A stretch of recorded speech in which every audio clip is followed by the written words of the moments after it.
Hi everybody, AJ Brown here again. The topic for today is what is in an options price? An option price is actually quite complex. It's got a couple of components in it, and each one of those components is affected by different variables. And knowing what those components are and what variables affect them will give you that edge to be able to optimize whatever option strategy you're using to whatever pattern you're seeing, and therefore reducing the amount of risk you're exposing yourself to, but also opening yourself up to the most reward possible. Now, before getting into that, I want to acknowledge you, appreciate you, thank you for consuming our content. Whether you're listening to a podcast on Spotify, Apple iTunes, Google Podcasts, or one of the other sources our podcast is being hosted on, or whether you're watching us on our YouTube channel or a Facebook video by following our page or on an Instagram video, I'm going to ask you to do me a favor and please like our content. Hit that like button and subscribe to it. Make sure you're subscribed to our podcast on Spotify or Apple iTunes or Google Podcasts. Make sure you're subscribed to our YouTube channel. Make sure you follow us on Facebook and Instagram. And please click that notification icon so that you are notified the minute we put out more content. That's going to benefit you big time because you're going to be the first one to see our content as soon as it's released. And it'll also give us a little benefit. It'll give us a little juice on these various platforms to get our content into the eyes of as many people as possible. Okay, so what is in an options price? Well, it's composed of two components. The in-the-money value, for you academics out there, we call that the intrinsic value, and the premium value. Some people call that the time value. I hate that name. Time value makes you think it only is affected by time passing by, and the premium value has way much more into it. So I never refer to it as the time value. I refer to it as the premium value. Academics call it the extrinsic value.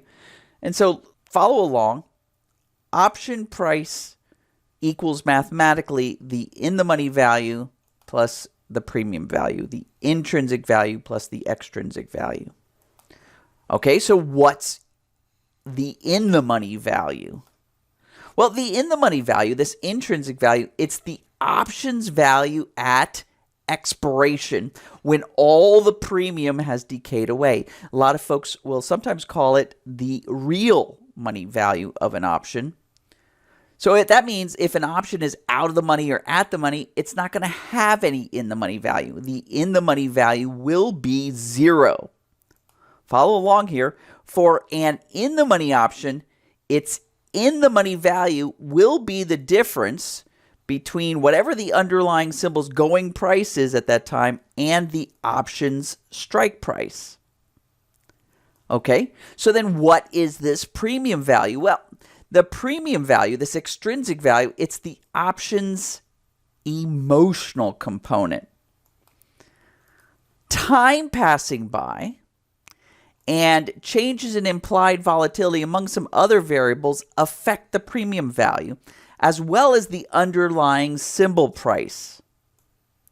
Premium is most when an option is at the money. Please follow along. Put that in your notes. Premium is the most when an option is at the money. As it tapers off in either direction, the premium decays away.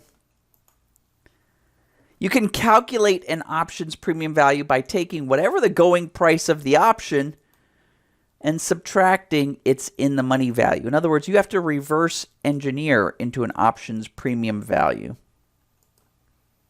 So what are the effects of the different components? Let's first start with the in the money value. The option type affects how much the in the money value is, whether it's a call or a put. The strike price affects how much in the money value there is. The underlying symbol price, and I put an asterisk there because the going price of the underlying symbol is constantly varying. That's going to have an effect on the in the money value. So now let's talk about the premium value. The strike price is going to have an effect on the premium value. So is the expiration date of the option. The underlying symbol price will also affect the premium value, and that's constantly changing. So is the current date and time. The current date and time is constantly changing as well. That will affect the premium value. Finally, implied volatility, or more accurately said, the amount of fear or confidence that investors have in an underlying symbol gets represented in its options price because the option is used as a source of hedge. So the more that an option is needed, the more fear there is, the higher the price will be. The higher the demand, the higher the price.